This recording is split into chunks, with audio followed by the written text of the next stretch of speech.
میں ہوں عامر سے اور آپ دیکھ رہے ہیں نیریٹوز میڈیا۔ سینئر صحافی اور تجزیہ کار محترم نذیر لغاری صاحب نے مجھے گئے زمانے کا قصہ سنایا، اور وہ قصہ جو ہے میں بنا ان کی اجازت کے آپ کے سامنے پیش کر رہا ہوں۔ یہ ان دنوں کی بات ہے کہ جب محترم جنرل ضیاء الحق صاحب پاکستان پہ حکمراں ہوا کرتے تھے، اور ان کی یہ خواہش تھی کہ مزید سیاستدان اور سیاسی جماعتیں ان کی حکومت میں شامل ہوں تاکہ ان کی حکومت مستحکم، طاقتور، مضبوط نظر آئے۔ تو انہوں نے فرمائش کی مولانا شاہ احمد نورانی صاحب سے، اس وقت کے بڑے جید عالم، بڑا سیاست کا معتبر نام، جو جمعیت علماء پاکستان کے سربراہ بھی ہوا کرتے تھے، کہ جناب سرکار آئیے اور ہماری حکومت میں شامل ہوں۔ مولانا شاہ احمد نورانی صاحب نے معذرت کر لی۔ جنرل صاحب نے کچھ عرصے انتظار کیا، دوبارہ ان سے یہ فرمائش کی، دوبارہ اصرار کیا کہ آئیے ہماری حکومت میں شامل ہوں۔ دوبارہ مولانا نے معذرت کر لی۔ پھر کہتے ہیں نا کہ دیکھتے ہی دیکھتے ایک دن ان کی جو پارٹی تھی وہ تقسیم ہو گئی۔ اس میں سے ایک دھڑا نکلا، ظہور الحسن بھوپالی صاحب، حاجی حنیف طیب صاحب اور دیگر بڑے لوگ، اور انہوں نے ایک نئے پلیٹ فارم کی داغ بیل ڈالی جس کا نام انہوں نے رکھا استحکام پاکستان کونسل۔ اب استحکام پاکستان کونسل ہمیں کیوں یاد آئی؟ اس کی وجہ یہ تھی کہ جہانگیر خان ترین صاحب نے کسی تعارف کے محتاج نہیں، انہوں نے ایک نئی پارٹی، ایک نیا پلیٹ فارم جو ہے 8 جون کو فلوٹ کیا، اور اس کا نام انہوں نے رکھا استحکام پاکستان پارٹی۔ نذیر لغاری صاحب کا موقف یہ ہے کہ کوئی پرچہ تھا جو کھو گیا اور وہ دوبارہ ملا، تو اس لیے پارٹی کا نام استحکام پاکستان رکھا گیا، استحکام پاکستان پارٹی۔ مجھ جیسے عاجز کی رائے یہ ہے کہ یہ جو مماثلت ہے دونوں کونسل میں اور پارٹی میں، یہ اتفاقیہ ہے، لیکن خیر یہ ایک الگ بحث اور ہم کرتے رہیں گے۔ لیکن بڑا سوال یہ کہ جو نئی پارٹی آئی ہے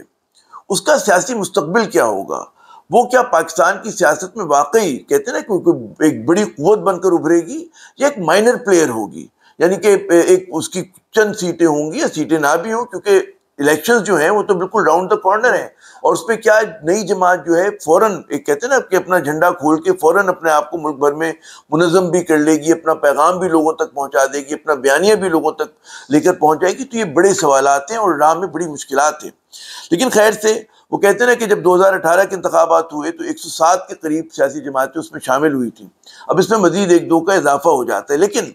ہمیں سمجھنا یہ چاہیے کہ جو سیاسی جماعتیں ہوتی ہیں وہ بڑی آرگینک ان کی گروتھ ہوتی ہے۔ یہ نہیں ہوتا کہ آپ آئے اور ایک دم آ کے چھا گئے، پڑتی بڑی مطلب ہے کہ آپ کو تندہی سے کام کرنا پڑتا ہے، بڑا خون پسینہ بہانا پڑتا ہے۔ اور وہ جو ہے مطلب ہے، آپ دیکھیں ہماری یہاں سیاسی جماعتوں کی تاریخ ہے، پیپلز پارٹی کتنے 50 برس سے زیادہ ہو گئے اس کو، مسلم لیگ جو ہے وہ تو خیر پاکستان کی بانی جماعت ہے، اور اس کے دھڑے بھی جو ہیں ان کو بھی بنے ہوئے کئی دہائیاں گزر گئی ہیں۔ اسی طرح آپ اور جماعتوں کا نام لیں، خود تحریک انصاف جو کہ سب سے نوجوان سیاسی جماعت ہے، اس کے لیے بھی مطلب اس کے سربراہ کو عمران خان صاحب کو 25-26 سال بڑی محنت کرنی پڑی تھی، سیاسی بیابان میں وہ کتنے عرصے رہے تھے، پھر کہیں جا کے ان کے کہتے ہیں سر پر اقتدار کی ہما بیٹھی۔ تو سوال یہ پیدا ہوتا ہے کہ یہ جو نئی جماعت بنی ہے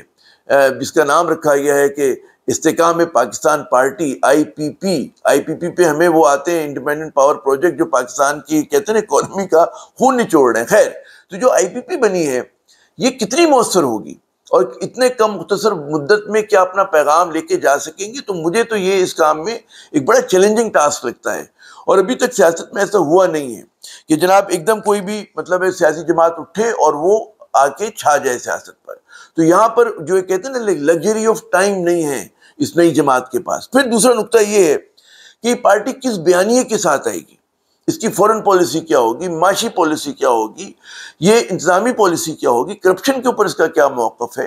اور ان تمام باتوں کے اوپر مطلب ہے کہ یہ اس بیانیے کو کس طرح سے پیش کرے گی۔ پھر سب سے بڑی بات، کیا یہ پی ڈی ایم کے مقابلے پر آئے گی، پی ڈی ایم پہ تنقید کرے گی، یا اس کی بی ٹیم کا کردار ادا کرے گی؟ تو یہ تمام چیزیں بھی پردہ غیب میں ہیں، ہمیں نہیں پتا۔ تو اس چیز کے اوپر جب تک واضح موقف نہیں آئے گا، کیونکہ اس ملک کی جو سیاست ہے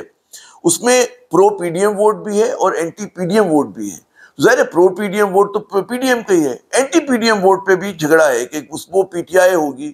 یا پی ٹی آئی کا کوئی دھڑا ہوگا یا کوئی نئی قوت اٹھے گی کہ جو کہتے ہیں نا ان ووٹس کو اپنے ساتھ جوڑے گی۔ تو یہ ان کے لیے ایک بڑا چیلنج ہے۔ تیسرا اس کے اندر سوال یہ آتا ہے کہ جناب اس پارٹی میں سیاستدان تو بہت سارے ہیں، یعنی کہ ڈبے تو بہت سارے ہیں، انجن کون ہے؟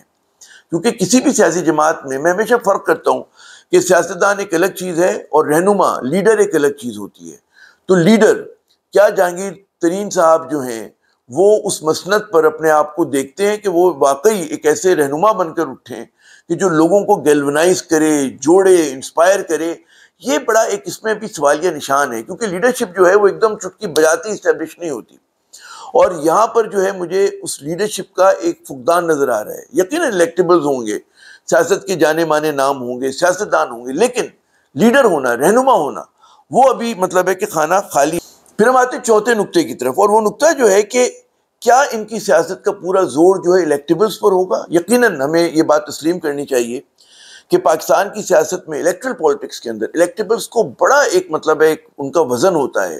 کم از کم دیہی علاقوں کے اندر لوگ فورن پالیسی، معاشی پالیسی کی بات نہیں کرتے، وہاں پہ خاندان کی بات ہوتی ہے، برادری کی بات ہوتی ہے، وہاں پہ اگر سردار لڑ رہا ہے ٹرائبل ایریا کے اندر تو اس کی بات مانی جاتی ہے، پورے ووٹ جو ہیں ایک علاقے کے اس کے بڑے سے بات کر کے اپنی جھولی میں گرائے جا سکتے ہیں، تو الیکٹیبلز کی یقیناً حیثیت ہے، لیکن ساتھ ساتھ پاپولر ول کی بھی ضرورت ہوتی ہے۔ تو کیا یہ پارٹی جو ہے کس چیز کے اوپر مطلب زیادہ بینک کرے گی، بھروسہ کرے گی، یا دونوں کے کوئی امتزاج بنائے گی؟ تو یہ جو ہے نا پاپولر ووٹ کے لیے ان کو بھی بہت محنت کرنی پڑے گی۔ وہاں پر میں سمجھتا ہوں کہ ابھی اگر یہ سمجھتے ہیں کہ پی ٹی آئی کا ووٹ بینک، کیونکہ پی ٹی آئی کی لیڈرشپ تو لکویڈیٹ ہوئی ہے، اس میں سے بہت سارے لوگ نکلے ہیں، لیکن تحریک انصاف کا جو ووٹ بینک ہے وہ ہارڈنڈ ہوا ہے، کم از کم اربن ایریاز کے اندر۔ وہاں پہ میں نہیں سمجھتا کہ اتنی آسانی سے وہ ٹوٹے گا، کیونکہ وہاں پر وہی مسئلہ رہے گا کہ لیڈرشپ کیا ہے اور کیا بیانیاں ہیں۔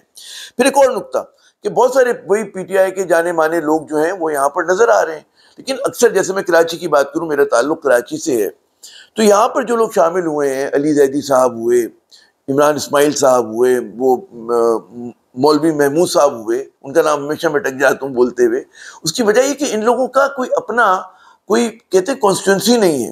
یہ اگر سمجھتے ہیں کہ یہ بذات خود یہ بغیر انجن کے یہ الیکشن نہیں لڑ سکتے، اور اگر لڑیں گے تو آپ دیکھیے گا کہ ان کو کتنے ووٹ پڑتے ہیں، تو میں نہیں سمجھتا کہ ان لوگوں کے پاس جو ہے وہ اس طرح کی مطلب ہے کہ کہتے ہیں نا کہ پاپولیرٹی ہے کہ یہ الیکشن جیت سکے، تو اربن ایریاز میں ان کے لیے بہت زیادہ مشکلات ہوں گی۔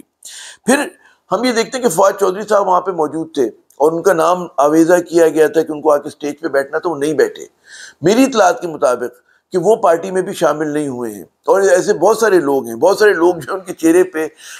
لگ رہا تھا کہ 12 بج رہے ہیں، کہ زبردستی کا سودا ہے۔ ہمارے ایک اور دوست نے کہا کہ جناب وہ طلاق کے بعد عدت کا بھی ایک وقت ہوتا ہے، تو یہاں بہت سارے لوگوں کو عدت بھی پوری نہیں کرنے دی گئی، وہ ایک دم چھلانگ مار کے نئی پارٹی میں آ گئے۔ لیکن تو ابھی تک فواد چودھری صاحب اور اس طرح کے ایک دو نام اور ہیں، کئی نام ہیں کہ جو ان کے بارے میں واضح نہیں ہے، ملے وہ جہانگیر خان صاحب سے، لیکن وہ پارٹی میں باقاعدہ شامل نہیں ہوئے۔ ایک دل جلے نے مجھے کہا کہ اگر یہ پارٹی ویسے میدان میں آتی ہے تو یہ غالباً کونسلر کا الیکشن اس کے جو بہت سارے لوگ ہیں وہ جیتنے کے قابل نہیں ہیں، مائنس الیکٹیبلز کے۔ لیکن پھر بھی کہا یہ جا رہا ہے کہ جناب یہ کہتے ہیں نا کہ آنے والے دنوں میں نئی کنگز پارٹی ہوگی، اور مطلب ہے لیکن واحد کنگ پارٹی ہوگی، کنگز پارٹی ہوگی، یا اور کئی کنگ پارٹیوں میں سے ایک ہوگی، یا واقعی یہ اپنے کہتے ہیں دم اور قدم پر اپنے وزن پہ نکلیں گے؟ یہ تمام سوالات ہیں جن کے جواب ہمیں ملنے باقی ہیں۔ لیکن یہ پیش گوئی کرنا کہ جناب اس پارٹی کا مستقبل کیا ہوگا، میں کہہ دوں بالکل تاریخ ہے، میں بالکل یہ نہیں کہہ رہا۔ الیکٹیبلز ہیں، یقیناً کوئی نہ کوئی نیش بنا سکتے ہیں اپنی، لیکن یہ کیا پاکستان کی سیاست پہ چھا جائیں گے، یہ مجھے بالکل ہوتا ہوا نظر نہیں آ رہا۔ لیکن یقیناً اگر محنت کریں، لوگوں میں جائیں، عوام میں جائیں، ان کی نفس کے اوپر ہاتھ رکھیں، تو اس کے بعد یقیناً پارٹی جو ہے اپنے 2-4 سال میں، کچھ سالوں کے اندر جو ہے اپنا مقام بنا سکتی ہے، لیکن بڑی تندہی سے اس کے لیے کام کرنا پڑے گا، اور یہ امپریشن ختم کرنا پڑے گا کہ آپ پی ڈی ایم کا جو ہے بی ٹیم ہے، اور جب تک یہ کام نہیں کریں گے تو یہ اپنی شناخت نہیں بنا سکتے۔ پی ٹی آئی آئی تھی تو وہ رد کر کے آئی تھی پیپلز پارٹی کو اور پاکستان مسلم لیگ نون کو، یہ کس کو رد کرنے کے لیے آئے ہیں؟ سب اچھا کہہ کے آپ سیاست نہیں کر سکتے، لیکن پھر بھی ہماری تمام تر نیک خواہشات، تمنائیں جو ہیں اس نئی سیاسی جماعت کے ساتھ ہیں، اور ان تمام لوگوں کے ساتھ ہیں جو کسی بھی پلیٹ فارم سے پاکستان کی کہتے ہیں نا یکجہتی کے لیے، اس کی ترقی کے لیے، اس ملک کو مضبوط بنانے کے لیے کام کر رہے ہیں۔ وہ کہتے ہیں نا کہ لیڈرشپ کے لیے جو اقبال کا مجھے بڑا اچھا یہ شعر لگتا ہے کہ نگاہ بلند سخن دل نواز جہاں پرسوز، یہی ہے رخت سفر میر کارواں کے لیے۔ تو کاش ہمیں بھی ایسے میر کارواں ملیں کہ جن کی نگاہ بلند ہو، سخن دل نواز ہو، اور ان کی کہتے ہیں نا دل میں عوام کا درد ہو۔ عامر ضیاء کو اگلے ویلاگ تک کے لیے اجازت دیجیے گا۔ خدا حافظ۔